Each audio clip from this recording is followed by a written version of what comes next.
es bueno, pues el esfuerzo. Agradecerles el esfuerzo de organizar la sesión y todo, bueno, todo lo que lleva técnico, ¿no?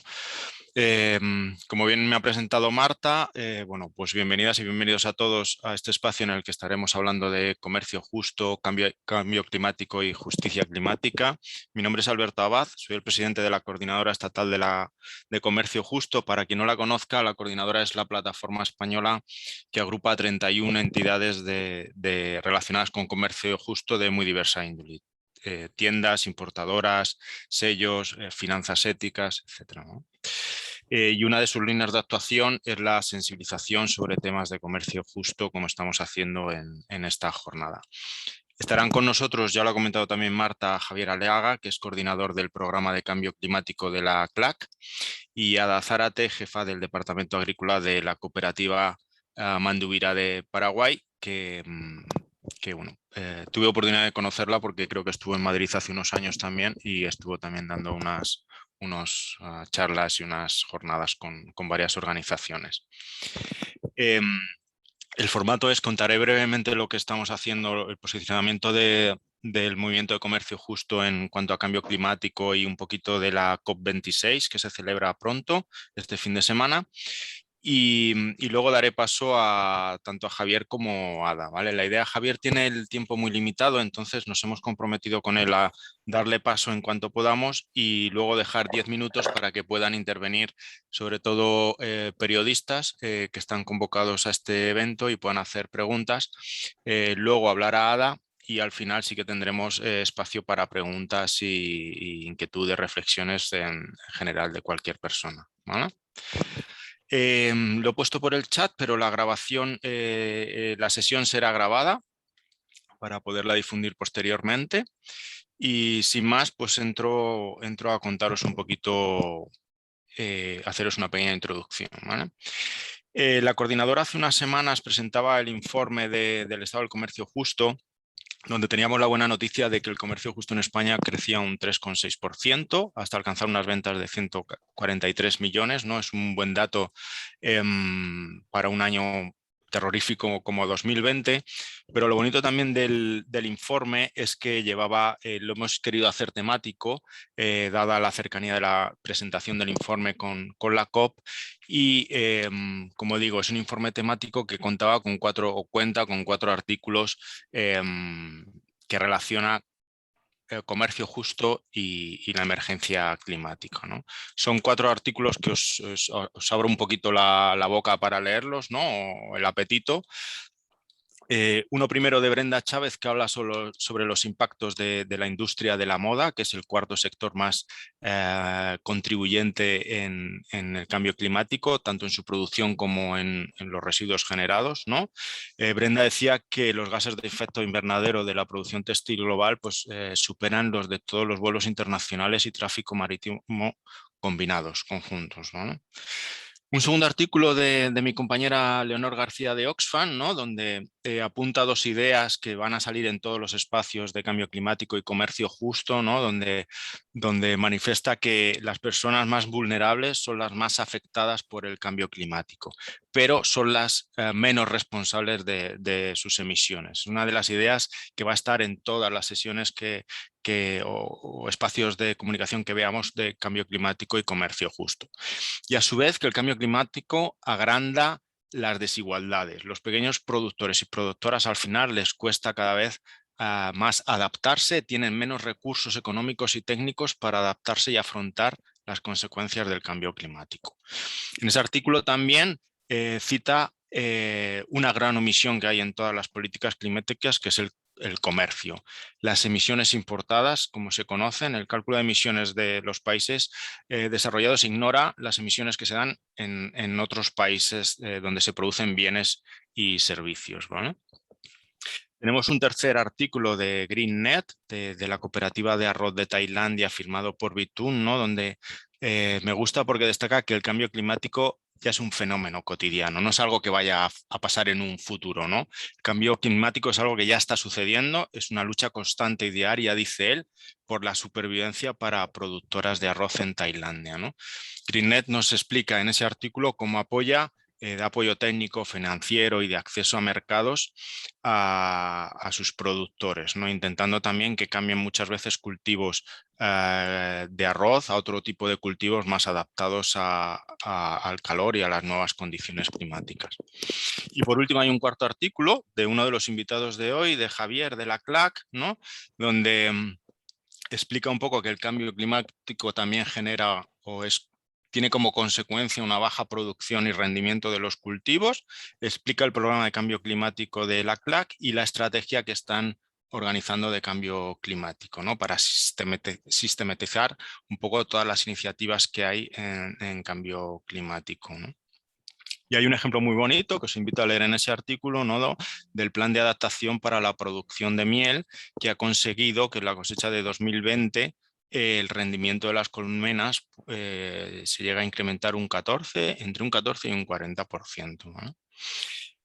Eso es un poco el informe que os animo a leer porque es muy interesante y bueno, la idea de este espacio es reflexionar de cara a la COP26, a la conferencia de las partes que se celebra en Glasgow a partir de este fin de semana. Es la conferencia de la Convención Marco de Cambio Climático de las Naciones Unidas. Todas las miradas se centran en 3 puntos. Que se adopten medidas efectivas y un compromiso para limitar el calentamiento global a 1,5 grados, un incremento de 1,5 grados, que se cumplan ese compromiso que hay de 100.000 millones de dólares al año para países vulnerables y menos dotados. Y el gran misterio es si el gran contribuyente a las emisiones del cambio climático, China, irá a la conferencia o no irá, que hasta fecha de hoy no se sabe, ¿no? Con esto, de cara a la COP, el Movimiento Internacional de Comercio Justo ha hecho un manifiesto en el que básicamente se exigen que las negociaciones reconozcan la dimensión social y humana del cambio climático. La lucha contra el cambio climático es fundamentalmente una cuestión de derechos humanos y de garantizar la justicia para quienes sufren ese impacto. Incluso consiguiendo ese objetivo de solo un incremento de 1,5 grados en el calentamiento global, las comunidades de productores y productoras ya se verían obligados a adaptarse, ¿no? El escenario es evitar esos 2 grados que serían catastróficos, pero ese incremento de 1,5 ya obligaría a muchos productores y productoras a tener que adaptarse. En definitiva, el manifiesto lo que dice es que no hay justicia climática sin justicia comercial. ¿Y cómo es esto? Porque desde el Movimiento de Comercio Justo entendemos que los agricultores y agricultoras, trabajadores y trabajadoras, son una parte importante, clave de la solución para lograr un futuro sostenible. Unos ingresos justos forman parte de las condiciones previas, las que se tienen que dar antes para invertir la tendencia en la degradación del medio ambiente. El manifiesto al final termina con 3 peticiones claves para esta conferencia de las partes, para la COP, que es pedir a los gobiernos que inviten al sector privado que sean más transparentes y que rindan cuentas sobre su compromiso de producción y consumo sostenibles. Y en concreto que publiquen su huella de carbono completa, de principio a fin, en toda la cadena de suministro. También que los países altamente emisores incluyan la aviación y el transporte marítimo internacional en sus compromisos nacionales, cosa que a día de hoy muchos países no están incluyendo en sus compromisos de cero emisiones. La segunda petición es que se cumpla esa promesa de aportar los 100.000 millones de dólares de ayuda para luchar contra el cambio climático. El año pasado no se llegaron a esos 100.000, creo que se quedaron en alrededor de 80.000 y menos del 2% de la financiación, de esa financiación, llega finalmente a las pequeñas organizaciones agrícolas productoras, ¿no? Y además también pide el manifiesto que sea una financiación fácilmente accesible para estas organizaciones productoras, ¿no? Que no haya una gestión muy burocrática que les haga imposible acceder a estas pequeñas organizaciones productoras a esa financiación, ¿no?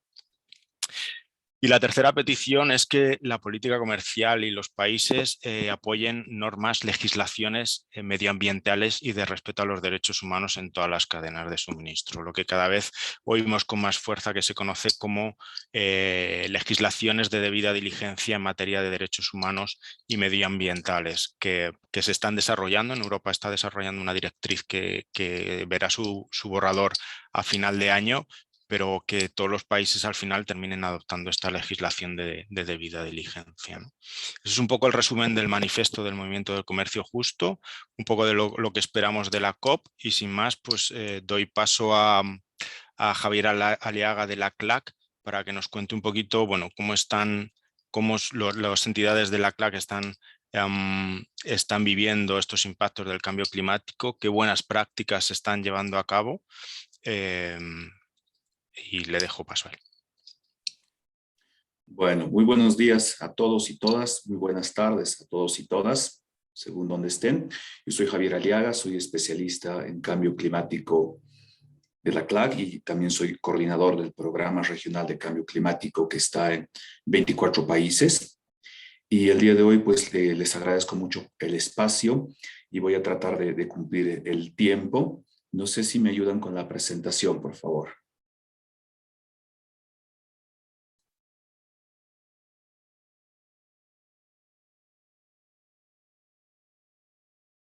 No sé si están viendo la presentación.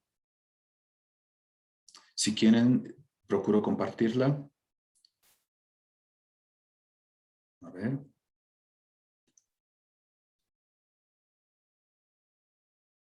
Marta, no sé si me ayudas con la presentación, por favor. Ahí está.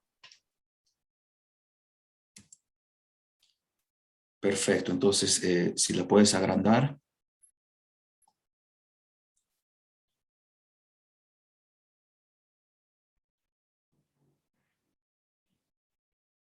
Perfecto. La siguiente, por favor.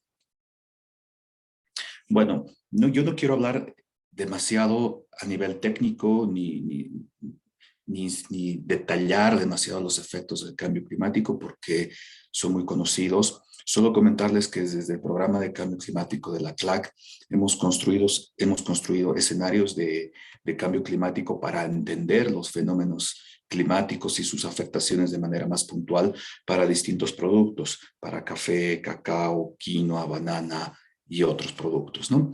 Y estos escenarios climáticos nos han permitido definir algunos impactos y dar algunas pautas que nos orientan hacia qué prácticas podamos tener. Entonces aquí les pongo un pequeño ejemplo sobre la caficultura. Entonces nosotros hemos analizado en más de 4 países como casos piloto y además utilizando herramientas bastante sofisticadas, cuáles son los efectos del cambio climático, en este caso sobre el café, ¿no? Entonces, por ejemplo, veíamos que cuando la temperatura está un poquito bordeando los 21 grados, empieza a generarse una disminución en la calidad del grano. Entonces ahí sabemos que es momento de introducir alguna práctica. O cuando la temperatura está bordeando los 24, entonces ahí empieza a haber una disminución en el rendimiento, ¿no? El rendimiento del cultivo empieza a caer. O cuando la temperatura está entre los 28 y los 30 grados, entonces hay algunos problemas para la formación de las yemas, en este caso del café, ¿no? O en el otro caso, cuando hay lluvias extremas, pues lo que vemos es que eso puede generar efectos de hongos, ¿no? Puede tener efectos sobre las raíces pueden estar inundadas, entonces empiezan a pudrir, etcétera. Entonces ahí también es necesario introducir prácticas para que pues el agua pueda ser mejor manejada y que no se genere estos problemas sobre las raíces, ¿no? Puede haber impactos también sobre los vientos cuando superan ciertas velocidades, más allá de los 6, 7 metros por segundo empiezan a haber problemas, entonces problemas que se empiezan a quebrar algunas plantas y obviamente cuando el viento supera los 20 metros por segundo ya el efecto es bastante importante, etcétera, ¿no? Entonces estos son aspectos técnicos que tal vez no valga la pena entrar en mayores detalles, pero sí contarles que desde CLAC hemos mapeado estos efectos para todos los productos con los que estamos trabajando.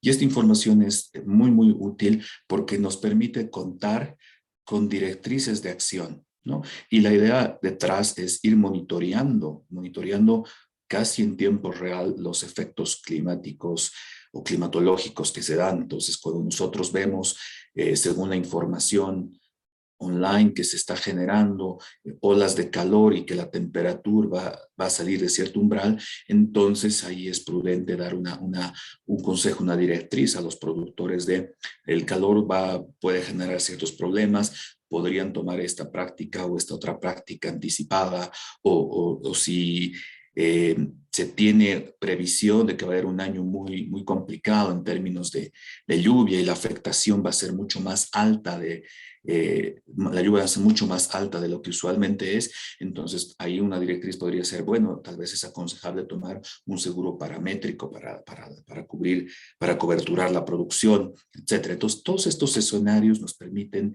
tener directrices en avance o directrices ex post de cómo adaptar o cómo reducir los impactos del cambio climático, ¿no? Entonces, esta información de base nos ha permitido construir una estrategia de cambio climático que ya lleva un poquito más de un año, ¿no? Entonces está empezando, pero ya tenemos los primeros resultados. Entonces, la siguiente lámina, por favor. Entonces, quisiera un poquito contarles sobre esta estrategia y cómo la estamos llevando adelante. En esta lámina, ustedes pueden ver en la parte de arriba 6 esferas azules, ¿no? Entonces, no voy a entrar a explicar las directrices estratégicas en detalle, pero la primera directriz estratégica es la planificación. Básicamente, generar instrumentos de planificación como los planes de adaptación al cambio climático y otros instrumentos de planificación estratégica como planes de manejo, ¿no? Entonces, estas herramientas nos permiten dar una hoja de ruta a los productores de qué tienen que hacer cuando se presenta determinado gatillador climático. Y obviamente eso tiene que ir por detrás trabajado con este manejo de información en tiempo real de lo que está pasando con el clima. Pero eso no es suficiente. Entonces pasamos a la segunda esfera, que nos habla sobre las herramientas de soporte. Entonces, todas estas herramientas de soporte tienen que apoyar esta planificación al cambio climático, esta planificación que está detallada en los planes de adaptación. Entonces, ahí entran herramientas que todavía no las estamos implementando, porque como les digo, la estrategia recién está empezando y es una estrategia con cierta gradualidad. Estamos en la parte de generar los planes de adaptación a lo largo de todos los 24 países y todos los productos que tienen la CLAC. Pero en un futuro próximo vamos a contar con las primeras herramientas de soporte, ¿no? Entonces, esta estrategia 2 es soporte en la parte agronómica, pero también en la parte financiera, sobre cómo los efectos del cambio climático van incidiendo y cómo ayudar a tomar mejores decisiones. Las estrategias de soporte, las herramientas de soporte tienen que ayudarnos a tomar mejores decisiones.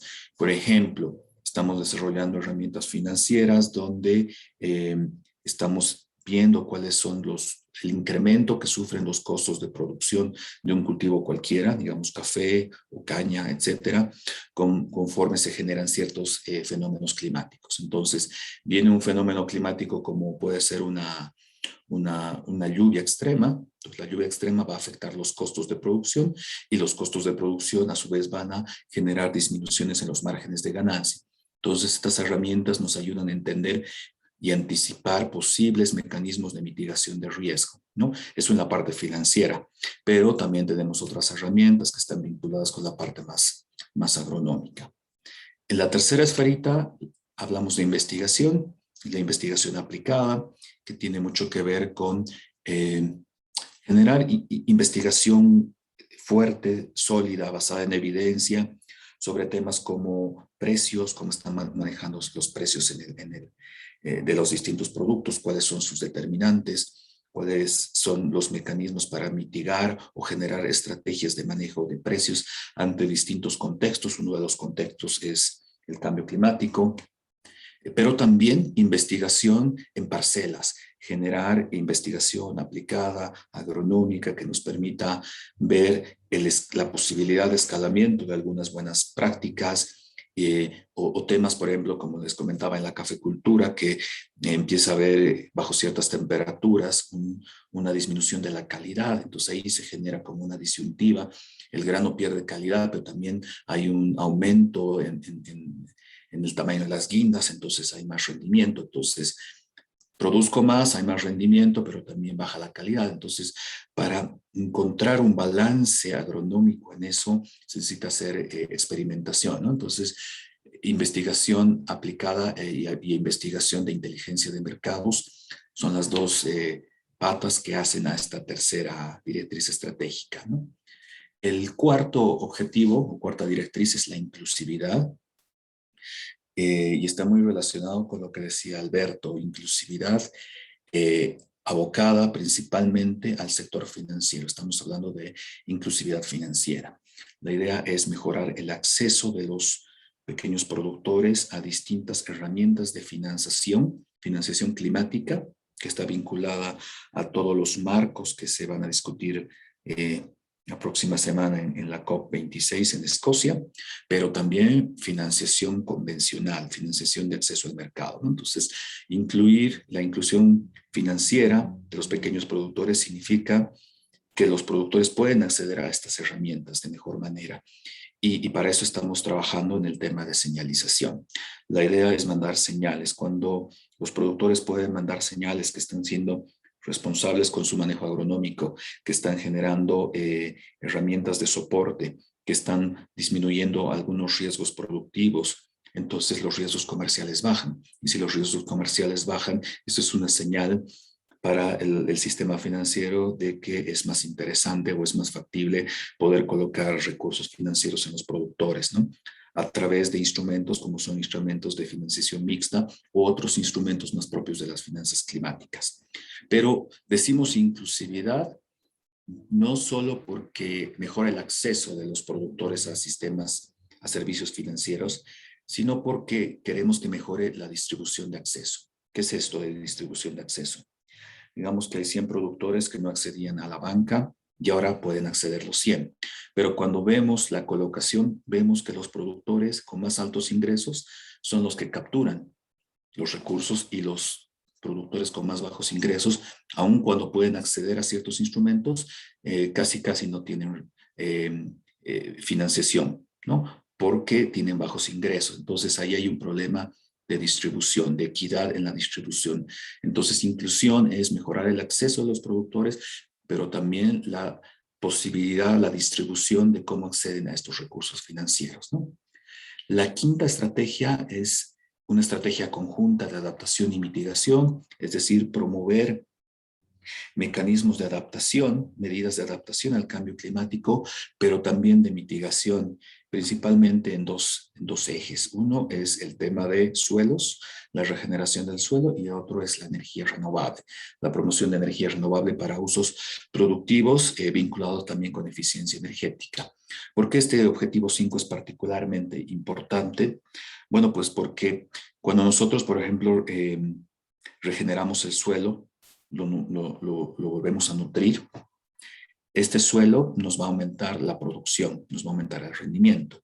Entonces los productores van a tener más producción que vender y esperaríamos mejores ingresos o mayores ingresos por el aumento en el volumen de producción. Obviamente esto tiene que tener un manejo de precios también, ¿no? Porque puede darse un efecto de mercado, que el exceso de oferta baje el precio, ¿no? Pero suponiendo que tenemos una estrategia de precios, el aumento de la producción debería aumentarnos los ingresos. Entonces, mejorar el suelo nos ayuda a mejorar los ingresos, pero al mismo tiempo, cuando mejoramos el suelo, la calidad del suelo, entonces se captura más carbono. Y ese aumento de la captura de carbono en suelo está contribuyendo a todo el tema de controlar el aumento de los gases de efecto invernadero, ¿no? Entonces, estamos yendo de forma conjunta. Algo similar pasa con las energías renovables.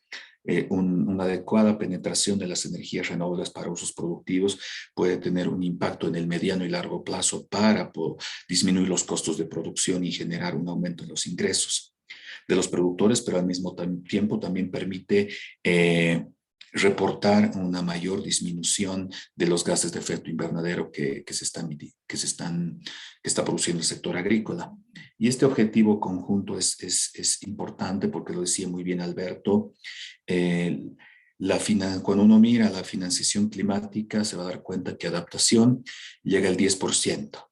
¿No? El 90% va a temas de energías renovables, de eficiencia energética, de electromovilidad, temas muy importantes, pero solo el 10% de la canasta de financiación global va a temas de adaptación, y de ese 10%, no todo va al sector agrícola, obviamente, el 10% va a la canasta grande de adaptación. Entonces, lo que cae al sector agrícola y a los pequeños productores es muy poco para el desafío y las metas que se tienen que cumplir. Por lo tanto, el no cumplir esas metas puede impulsar que los jóvenes dejen las áreas rurales, aumenten la migración, eso puede aumentar la violencia en las ciudades, eso se llama seguridad climática, una disminución en la seguridad climática, pero al mismo tiempo también puede generar problemas de inseguridad alimentaria, ¿no? Y puede generar problemas en cómo se configuran los precios de los alimentos en los mercados. Es decir, los pequeños productores tienen la responsabilidad,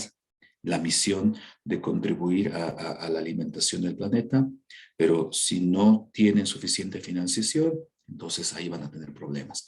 En la CLAC, para poder apoyar esta estrategia conjunta, hemos implementado dos fondos climáticos que apoyan este tipo de iniciativas, la regeneración de suelos y otro tipo de buenas prácticas, ¿no? Y la última estrategia, la 6, es de incidencia, de participar en los eventos, de presentar posiciones, pero sobre todo posiciones basadas en evidencia. Nos hemos tomado el trabajo este último año de generar mucha información primaria que nos permita decir cómo son nuestros productores, cómo se diferencian, cuáles son sus características, cuál es su estructura de financiación, cuál es su uso de energías renovables, etcétera, etcétera. Porque la incidencia real es una incidencia basada en evidencia. Entonces, ese es como un aspecto fundamental. Y lo último que quisiera mencionar de nuestra estrategia es que ustedes pueden ver ahí varios productores, ¿no? Ven personitas y ¿por qué lo hemos hecho así? Son diferentes formas de personas porque entendemos que los productores no son homogéneos, los productores no son iguales, los productores tienen alta heterogeneidad, son muy diferentes. Entonces, la idea de esta estrategia, de estas 6 esferitas arriba, es generar estrategias que puedan aterrizar a un nivel más personalizado según las condiciones de los productores. Es un error muy grande el tratar de bajar una estrategia igual para todos los productores, dado que no son todos iguales, pero sí tenemos un marco articulador común, que son esas 6 esferitas, y lo que hacemos es que verticalmente vamos bajando según las características de los productores que hemos mapeado. La siguiente, por favor.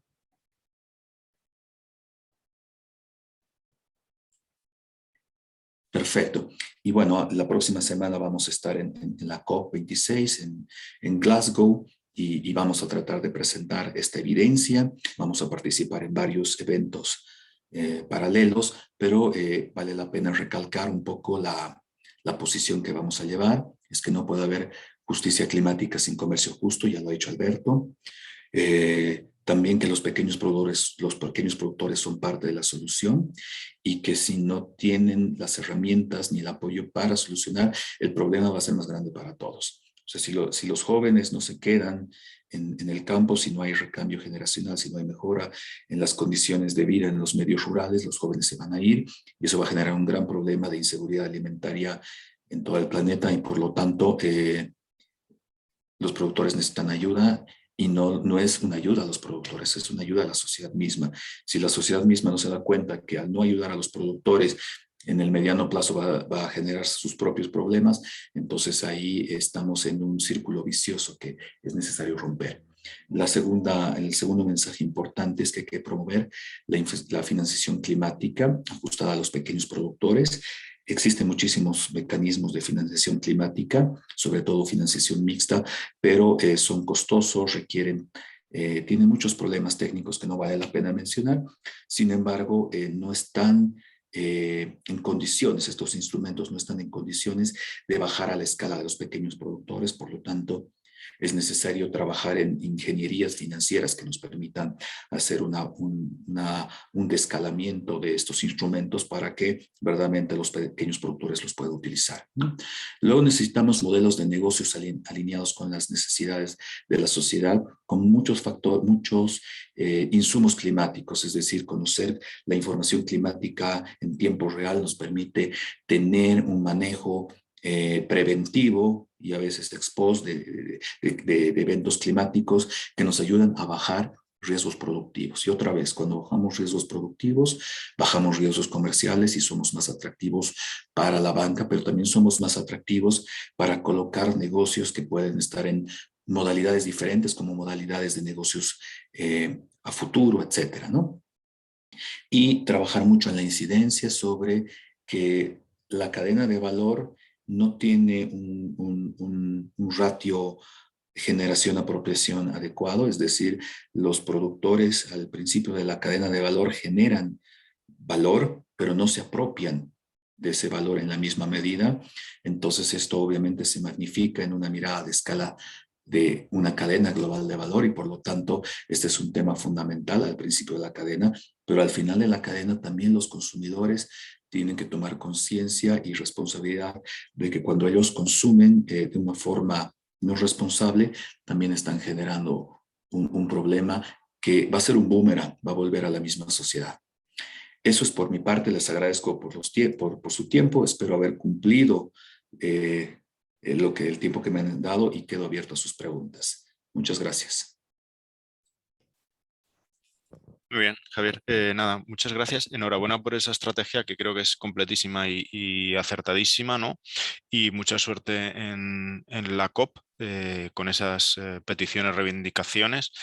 Ahora, como comentaba al principio, si algún medio de comunicación o periodista que esté en la sesión quiere hacerle alguna pregunta a Javier, porque como Javier tenía el tiempo limitado a 1 hora, pues vamos a aprovechar por si hay algún medio de comunicación que quiera preguntar algo. Y si no, ya pasamos luego al turno de preguntas al final de la sesión. ¿Alguien?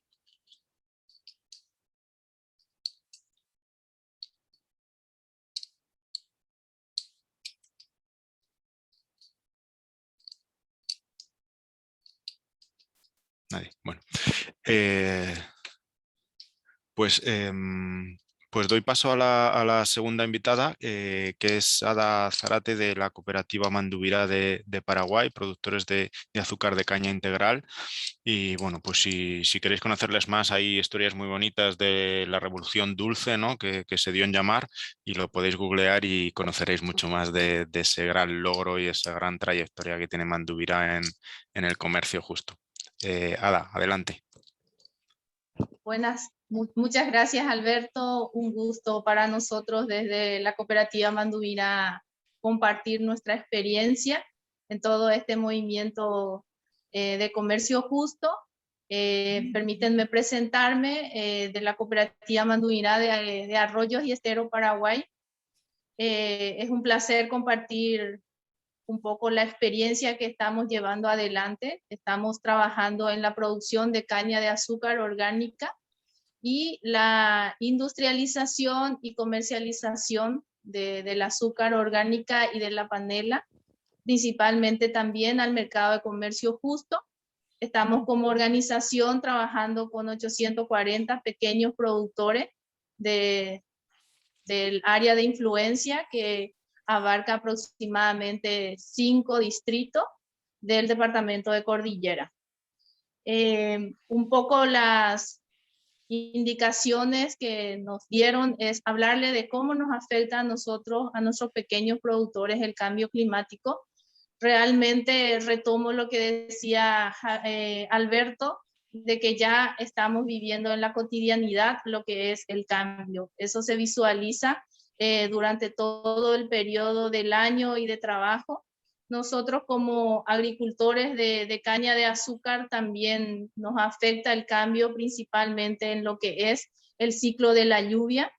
la caña de azúcar es un cultivo que requiere bastante, durante todo el ciclo del cultivo, que hablamos de 12 meses aproximadamente, de una lluvia en la diferente etapa de crecimiento. Entonces, con los cambios climáticos ya se han alterado esos ciclos de lluvia, por lo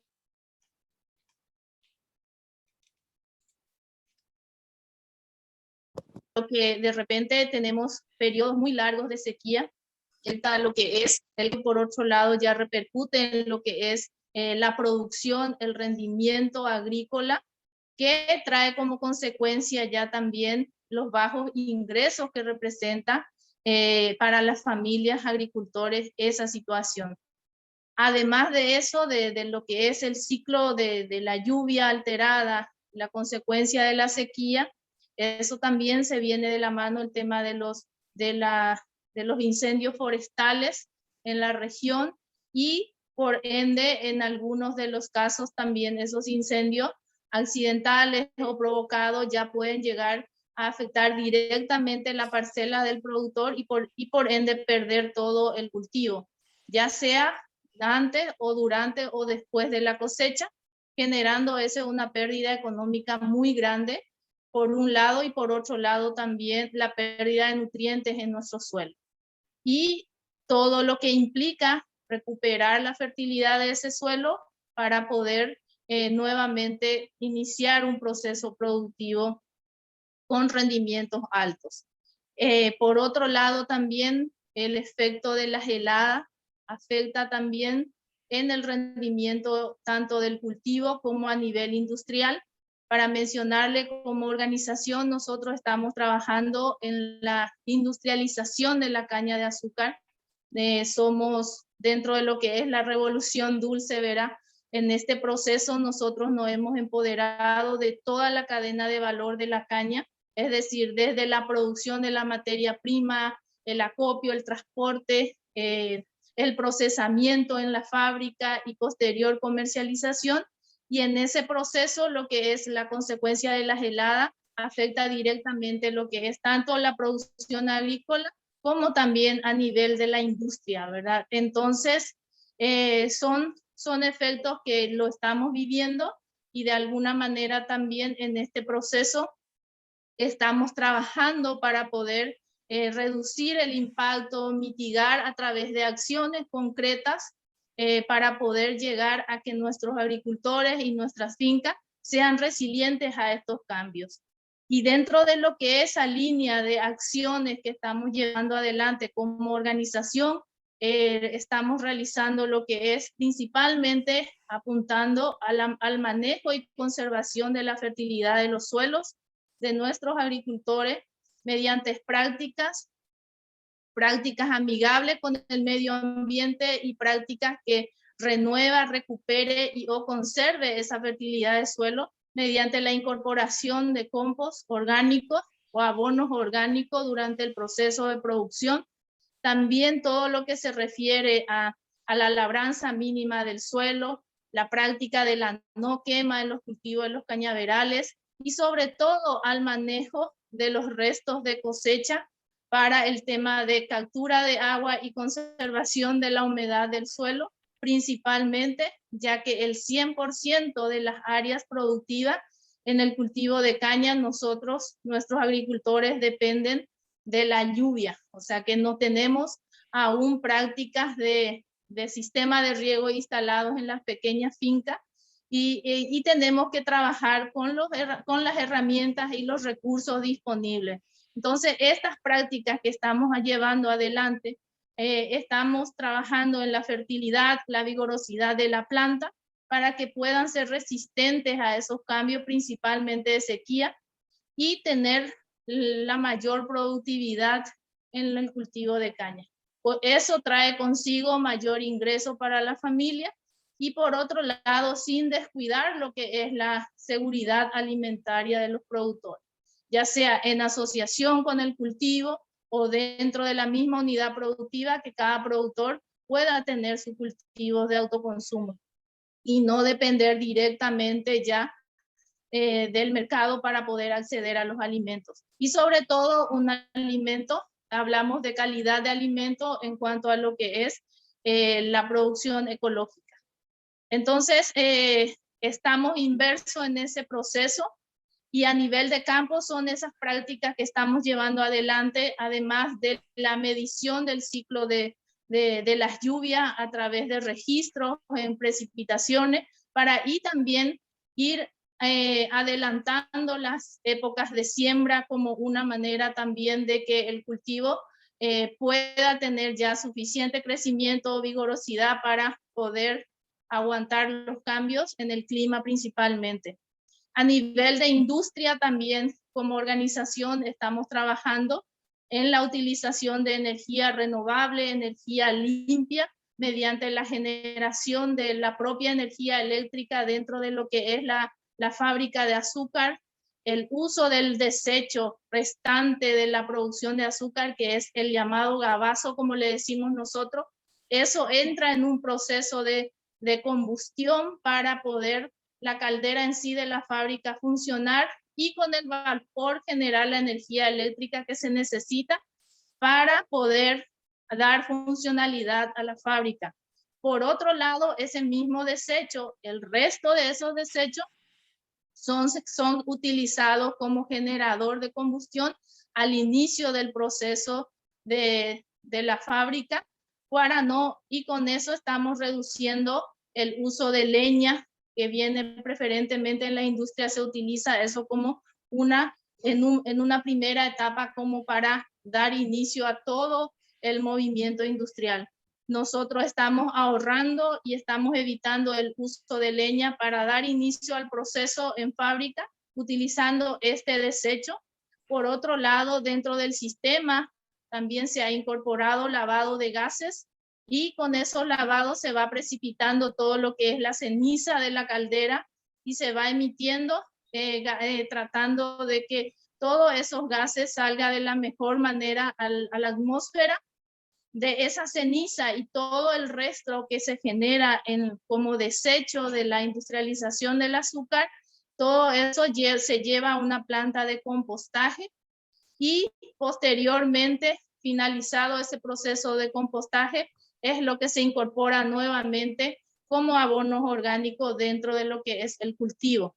Todo lo que es el manejo de agua en la industria se trabaja en el tema de recirculación dentro del sistema para que se pueda nuevamente no tener desperdicio de agua ni residuos líquidos que pueda afectar el medio ambiente. Entonces, como organización estamos realmente comprometidos y fuertemente trabajando en poder adaptarnos a los nuevos tiempos, a los nuevos cambios en cuanto a lo que se refiere al medio ambiente, que realmente es mucho desafío y necesitamos a nivel de pequeños productores, a nivel de las organizaciones, desarrollar planes y estrategias que nos permitan adaptarnos a estos cambios.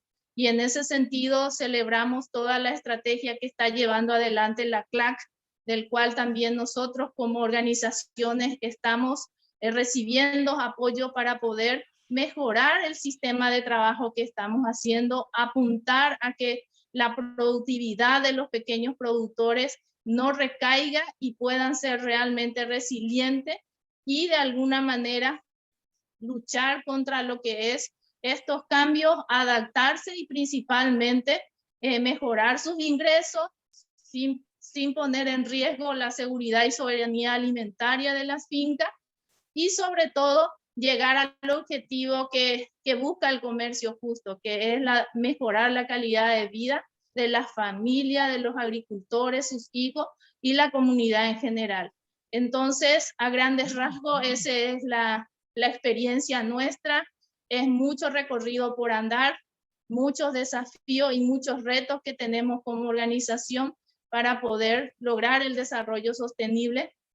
Y yo creo que es una realidad a nivel de Latinoamérica, de los pequeños productores, pero existe un rumbo, una esperanza de poder ir mejorando esta situación, reivindicar y oportuno va a ser este encuentro para poder ahí realmente hacer el manifiesto y reivindicarnos como agricultores, como productores, como organizaciones y sociedad civil que buscamos realmente el desarrollo sustentable, y eso no puede lograrse si no hay justicia social, si no hay apoyo a los agricultores de Latinoamérica y de todo el mundo para que pueda realmente hacerse frente a este desafío que ya lo tenemos, ya estamos viviendo.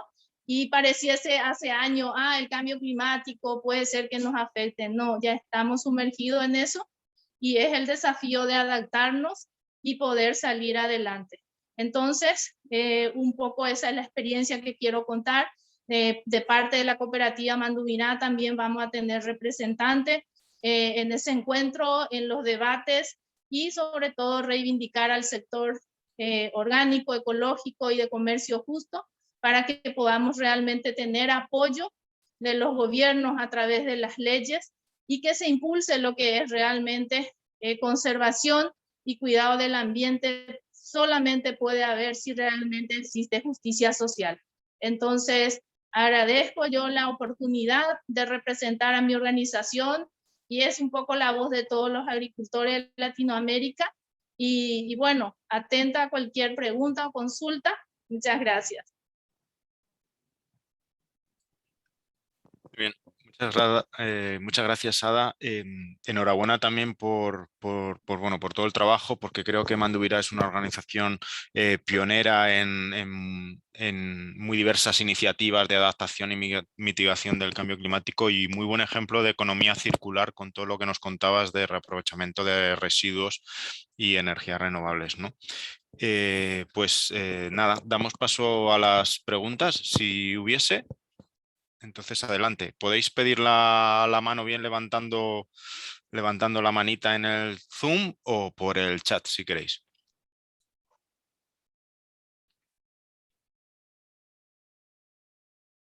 ¿Alguna pregunta?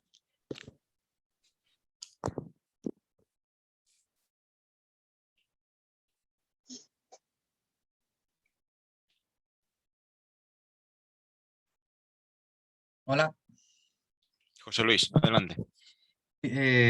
Perdonar, igual ya lo habéis contado y no me he enterado bien porque he llegado un poquito tarde, pero quería saber un poco cómo va a ser la presencia del movimiento de comercio justo en la COP, si hay previsto alguna intervención en las sesiones oficiales, en las cumbres en paralelo, y vamos, y en ese caso qué representación, bueno, pues a nivel de continentes puede haber. Gracias. Bueno, tal vez yo pueda responder la pregunta, no completamente. A ver, va a haber una participación de las 3 redes de producción. Va a haber gente de África, de Fairtrade, de NAB y de CLAC. También están yendo varios colegas de NFOs y de Fairtrade Foundation. En total va a ser una delegación de 20 personas. ¿No? Vamos a estar los 12 días de la conferencia y vamos a participar todos los días en varios eventos. Principalmente la primera semana se va a tocar el tema de adaptación y de agricultura y de finanzas climáticas. Entonces va a ser como la semana más interesante. La segunda semana tiene que ver con el tema de electromovilidad, de energías renovables, que son también de interés, pero no de la misma intensidad, ¿no? Porque estamos más abocados con el tema de adaptación. Y bueno, ya hemos sacado varios posicionamientos. Hay un posicionamiento oficial que es el posicionamiento principal y se tiene previsto participar en 2 eventos paralelos como organizadores y coorganizadores y en otros varios que no tengo la lista, que pueden ser más de 5 o 6, donde estamos invitados a exponer. Por ejemplo, en un evento del CGR yo presentaré como invitado, pero no somos coorganizadores, toda nuestra línea de base sobre financiación climática y un diagnóstico, ¿no? Y así otros colegas tienen otras invitaciones sin ser parte, digamos, de la organización del evento paralelo, ¿no? Espero haber respondido la pregunta. Sí, gracias.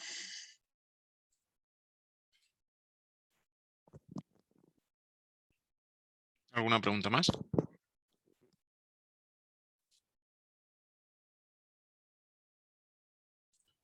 Si no me lanzo yo antes de que se vaya Javier, sí que quería preguntaros tanto a Ada como a Javier. ¿Tenéis constancia de alguna experiencia piloto o iniciativa de medición de huella de carbono en alguna entidad, ¿no?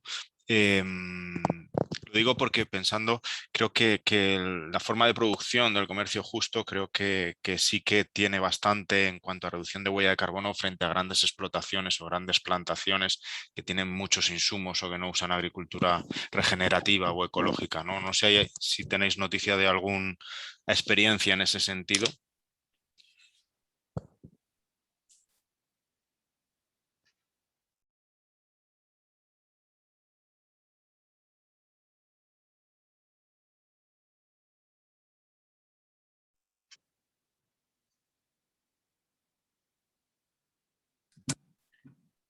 Bueno, tal vez yo pueda comentar un poquito. No sé si Ada tenga alguna experiencia, pero bueno, desde CLAC, este año hemos hecho la medición de la huella de carbono con varias plantaciones de banana, con el CIAD, y un poco para trabajar la metodología, para sentar un poco el trabajo metodológico, pero ha sido un ejercicio fantástico.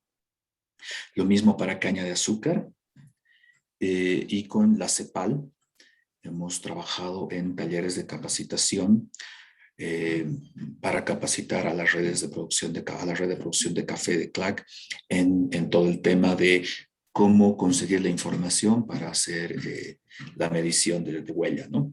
Porque en realidad la metodología en sí no es tan complicada, lo que es complicado y complejo es conseguir los datos, entonces se requiere mucho capacitar para tener esos datos, ¿no? Entonces nosotros estamos trabajando un enfoque en este caso de la cuna a la puerta, que quiere decir desde la parte de producción hasta que llega al puerto, pero esto se puede extender de la cuna a la tumba hasta llegar hasta el mercado. Una cosa muy interesante, por ejemplo, sería ver todo este tema de cogeneración con bagazo que están haciendo en Mandubirá, puede ser bien interesante.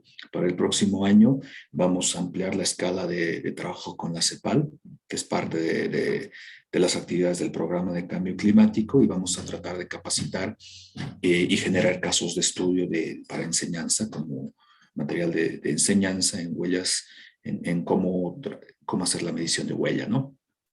Y esto ya va a ser para todas las redes. Este año lo hemos hecho como piloto con café. El próximo año vamos a extender a otras redes con el objetivo de que en un plazo de 2 años, hablando en voz alta, pues tengamos a los productores con todo el conocimiento y la capacidad de sistematizar esta información y podamos abordar este desafío de tener las métricas de reducción de emisiones por huella. Muchas gracias, Javier.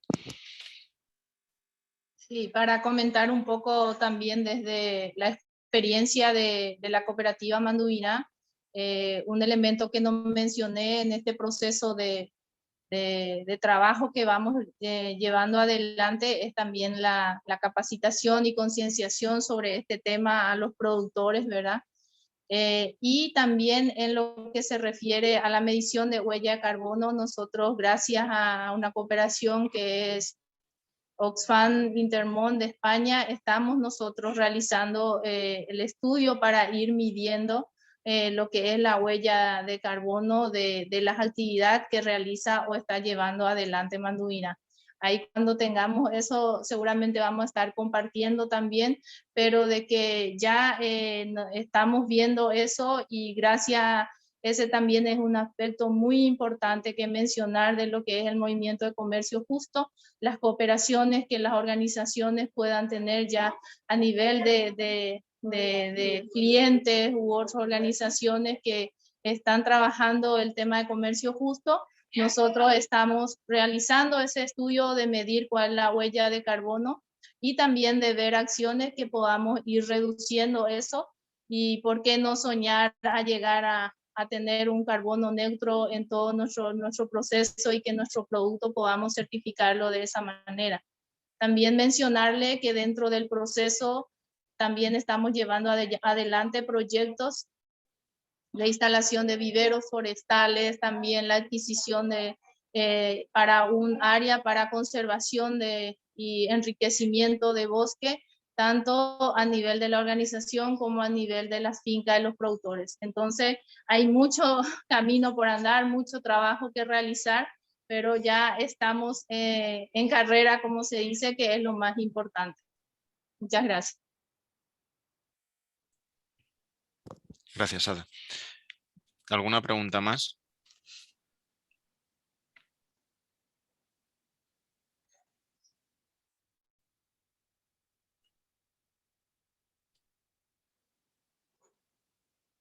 Bueno, despedir a Javier, que creo que se tiene que ir a otra reunión, que tenía el tiempo muy limitado, entonces me está diciendo que necesita salir. Entonces nada, muchas gracias por la experiencia, por compartir la experiencia de la estrategia de la CLAC y muchísima suerte de parte de todas las entidades de la coordinadora en esa COP defendiendo la postura del movimiento y el posicionamiento del movimiento de comercio justo. Muchas gracias a todos por el espacio. Un saludo.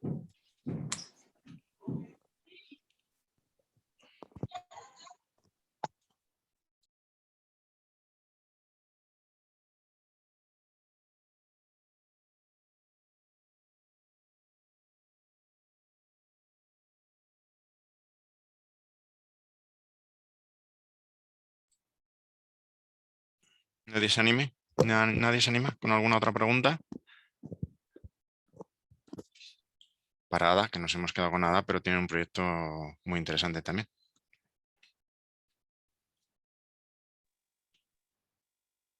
Bueno, a lo mejor es que no intervenís porque pensáis que solamente es el espacio para preguntas para los periodistas, como realmente pues no hay más, pues si hay gente de los participantes que no sois periodistas pero que queréis participar, hacer algún comentario a cualquiera de las dos intervenciones, pues también es vuestro momento.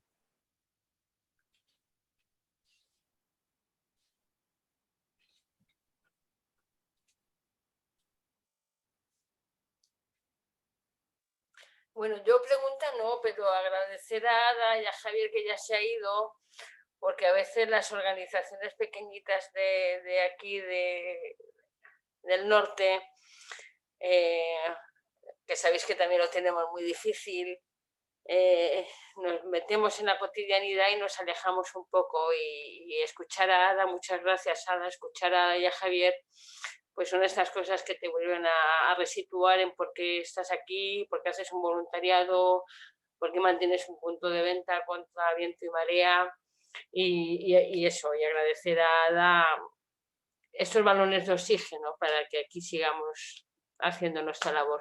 Gracias.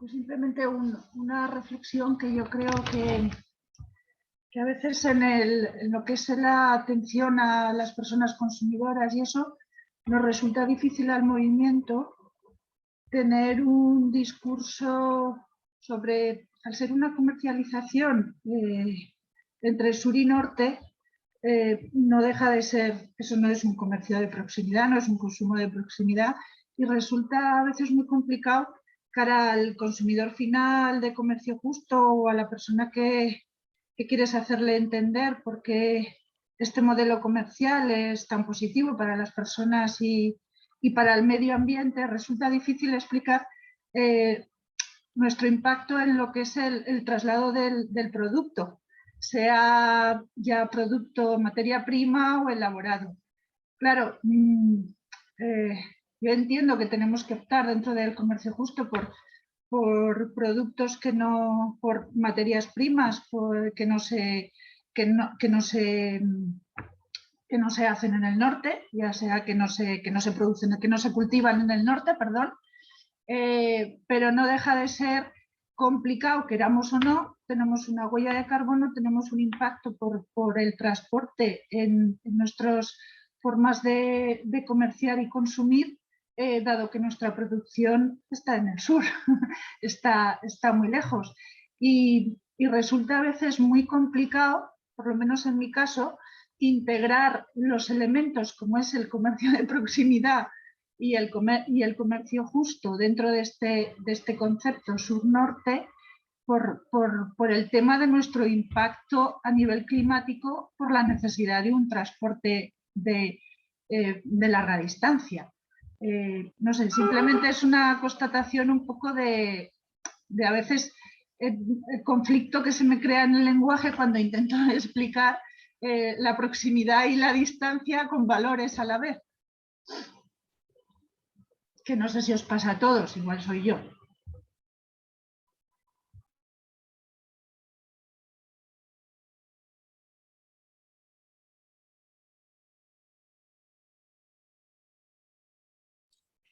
Gracias, Pilar. Carmen, tienes levantada la mano. Y bueno, sí, Ada, si quieres intervenir respecto a la reflexión de Pilar, yo creo que parte del interés de medir la huella de carbono un poco, se ha ido Pilar, pero espero que haya conectado el altavoz, si no se va a perder lo que voy a decir. Parte del interés de medir la huella de carbono es un poco para tener datos contrastados de esto, ¿no? Porque muchas producciones aquí que parecen locales, ¿no? Pues al final no son tan locales y el producto recorre miles de kilómetros hasta llegar a los centros de procesamiento y luego abastecimiento, distribución, etcétera, ¿no? Entonces parte del interés de medir esas huellas de carbono, sobre todo en producciones, pequeñas producciones, sin grandes insumos, con cultivos ecológicos, etcétera, agricultura orgánica, pues seguramente pueda tener menos huella de carbono que producciones de aquí, ¿no? Carmen, adelante. Sí, bueno, yo quería hacerle una pregunta a Ada, pero sí en línea con la reflexión que sacaba Pilar. A veces parece complicado, pero es lo que dices tú, Alberto. Una vez nos faltan más ejemplos, pero si nos ponemos a buscar, existen estudios hechos de huella de carbono en los que se demuestra que una producción de comercio justo no tiene por qué tener una huella de carbono mayor que a lo mejor una producción de azúcar de remolacha como veníamos consumiendo en España. Entonces, nos hace falta generar más ejemplos porque sí que es cierto que es como el principal ataque que se suele hacer al comercio justo y necesitamos como más buenas prácticas en este sentido de reducción de huella de carbono, pero que las tenemos algunas ya y que tenemos que decirlo con orgullo, porque al final es en línea con la pregunta que iba a hacer, ya tenemos experiencias como Manduvira que son súper pioneras en buenas prácticas a la hora de reducción de huella de carbono. Y quería preguntarte, Ada, has mencionado al final que estabais realizando viveros forestales y que teníais un proyecto de adquisición de un terreno, que entiendo que es para medidas compensatorias. Quería preguntarte si nos puedes contar un poquito más porque me parece muy interesante. Y otra pregunta que tenía para hacerte, Ada, perdona, es me gustaría conocer cómo es la concienciación, la mentalidad que desde las productoras que integran Manduvira tienen hacia el cambio climático y cómo lo sienten o cómo lo ven. Si lo sienten un problema real, porque muchas veces nos cuesta aterrizar el cambio climático a las personas y no sé si ellas, por ejemplo, tienen esa concepción de que es un hecho y que ya nos está afectando o se muestran un poco más reticentes a verlo. Ok, muchas gracias.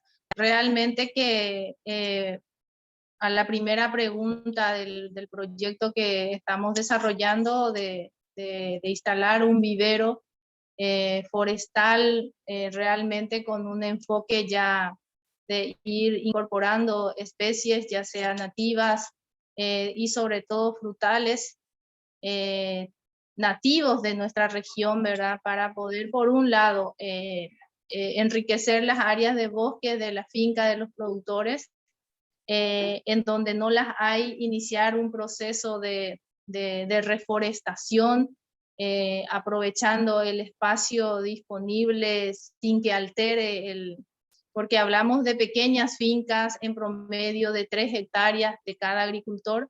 Entonces ya en el pasado la presión que ha habido sobre el bosque y la supervivencia es una realidad, yo creo que a nivel de toda Latinoamérica. Entonces ahora lo que estamos buscando nosotros como organización es eso, ¿verdad? De ir compensando con acciones ya concretas, tanto a nivel de finca de productores, realizando esas prácticas de enriquecimiento de bosque o prácticas de reforestación. Y por otro lado, también la organización está contando con un área de 25 hectáreas aproximadamente, que es el inicio de otros proyectos en la que queremos ir avanzando. Se ha firmado un convenio de cooperación con la INFONA, que es el Instituto Nacional Forestal Nacional, para poder hacer una evaluación de ese área de bosque, inventariar todas las especies presentes y también identificar a través de un diagnóstico para poder hacer el enriquecimiento de ese bosque y declararlo como un área protegida, llegar a esos niveles. Y con qué proyección, por qué estamos encaminados a eso, es justamente lo que usted decía, de poder también en nuestro proceso, una vez que tengamos todo ese estudio y medición de la huella de carbono, de ir adaptando medidas de compensación, ya sea tanto por un lado a nivel de la organización como también a nivel de las fincas de los asociados. Y realmente que en el proceso de concienciación a los agricultores, en los últimos 7, 8 años nosotros hemos visto un cambio notorio en lo que es la conciencia que tienen los agricultores, porque realmente se le golpea el bolsillo, como decimos nosotros, ya los ingresos bajos a través de estos cambios que han habido en el clima. Eso hace que también haya un despertar de parte de ellos para poder tener esa conciencia de poder adaptar estas prácticas ya a nivel de fertilidad de suelo, a nivel de prácticas de manejo, de conservación. Y yo creo que es un proceso, realmente es un proceso. Mandubirá lleva más de 15 años, 17 años trabajando en este movimiento y de hecho que ya teniendo y conociendo la realidad de los agricultores, también la idiosincrasia que tiene la cultura y todos esos aspectos, de ir transfiriéndole lo que es el concepto y sobre todo que ellos se apropien realmente de las técnicas y las prácticas de conservación. Ha sido un proceso, de hecho que estamos caminando, estamos mejorando y es un proceso, yo creo, de ir transitando juntos para poder lograr realmente tener ese desarrollo sostenible, ¿verdad?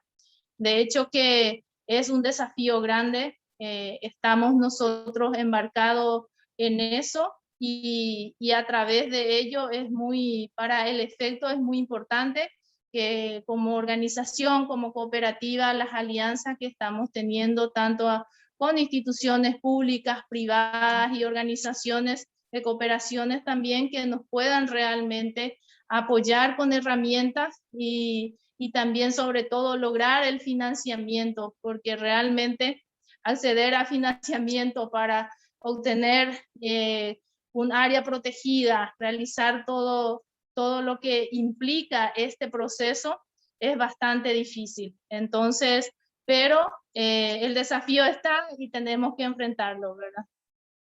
Espero haber respondido su pregunta. Muchas gracias, Ada. Muchas gracias, Carmen. Creo que María Rosario tiene la mano levantada. Si quieres preguntar.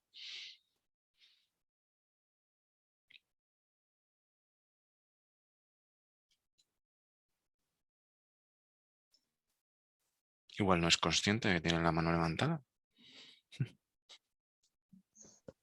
Suele pasar, ¿eh? A ver, ¿me Sí. escucháis?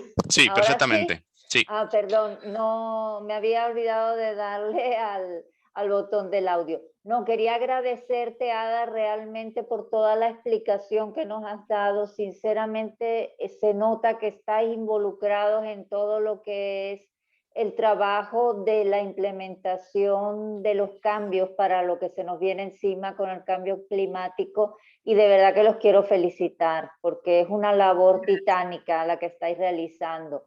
Pero sí que es cierto que a la hora, yo soy voluntaria en tienda, a la hora de justificar ante los compradores el impacto menor que podemos tener con nuestros productos sobre la huella de carbono, nos quedamos cortos porque necesitamos los datos.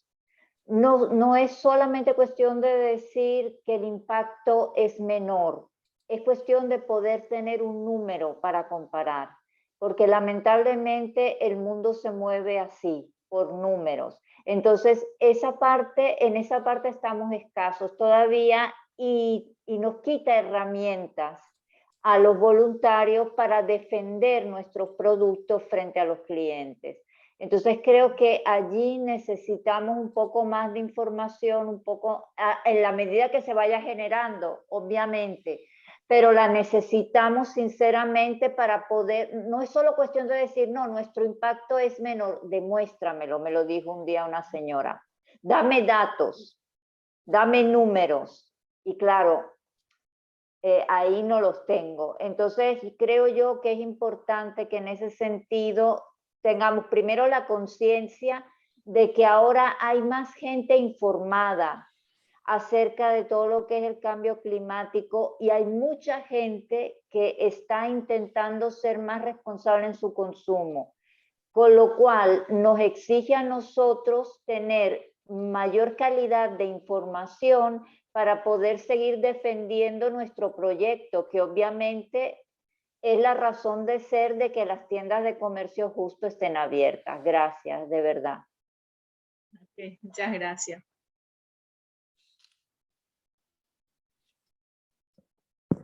Gracias, María Rosaria. Creo que Mónica también tiene la mano. Sí, yo por un lado quería sobre todo agradecer también las presentaciones y lo que han compartido, porque me parece que nos ayuda a entender muy bien muchas dimensiones del comercio justo que no siempre tenemos presentes, ¿no? Que nos quedamos a lo mejor en elementos más evidentes como el salario, pero todo este trabajo de incidencia, de estudio, de planificación de estrategias, de poder participar en una cumbre como la COP. A mí me parece que es algo que es un reto que tenemos, el poder visibilizar y poner en valor todo este trabajo que se hace. Y para mí está relacionado con estas reflexiones sobre que es verdad que es un tema complejo, el de la huella y el transporte, pero yo siempre que pienso en este tema veo que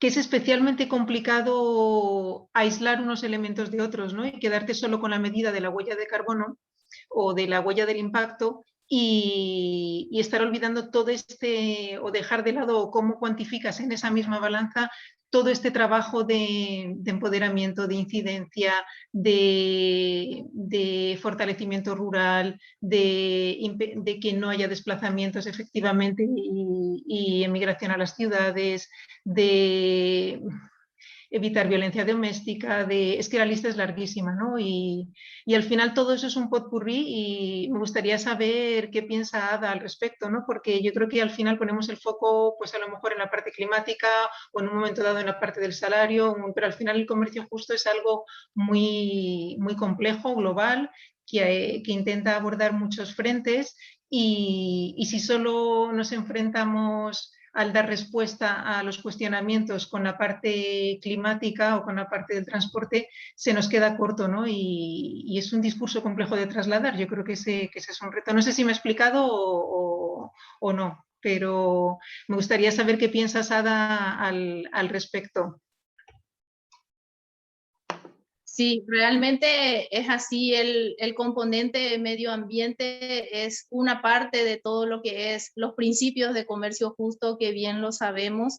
Y nosotros desde la organización de la cooperativa Manduvirá, lo que es, por un lado, vemos como un reto, como un desafío y una necesidad de trabajar todo lo que es dentro de la cadena de valor o la cadena productiva, el tema de conservación y mejoramiento del medio ambiente, ahí ya entrando lo que es la medición de la huella de carbono, pero a la par también tenemos que ir destacando siempre ya el impacto que se da de toda esa actividad a nivel social, a nivel de trabajadores, a nivel de productores y a nivel de lo que es sobre todo generación de fuentes de empleo en nuestras comunidades.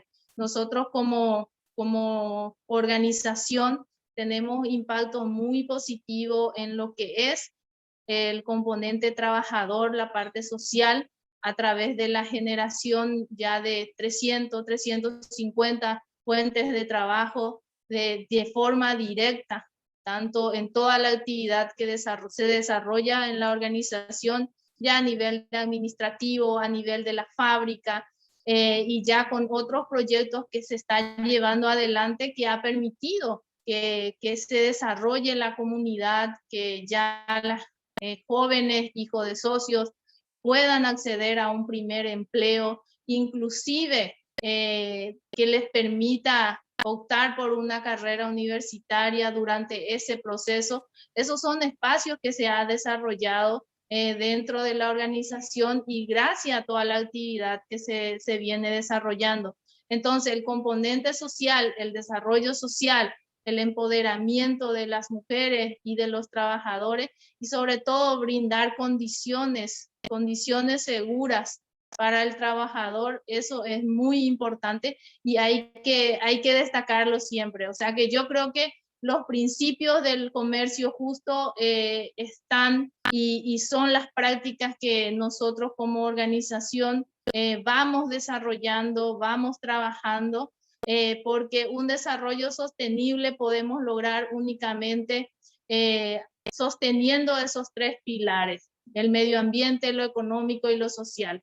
Yo creo que sin esos pilares y si nos fortalecemos cada pilar, yo creo que estamos realmente lejos de lo que se busca, lejos de lo que es el desarrollo sostenible. Entonces, es fundamental para las organizaciones de productores, para las organizaciones de trabajadores, fortalecer estos pilares para poder realmente lograr ese desarrollo sostenible que es la búsqueda y que es el camino a la cual estamos abocados los agricultores, las organizaciones de comercio justo.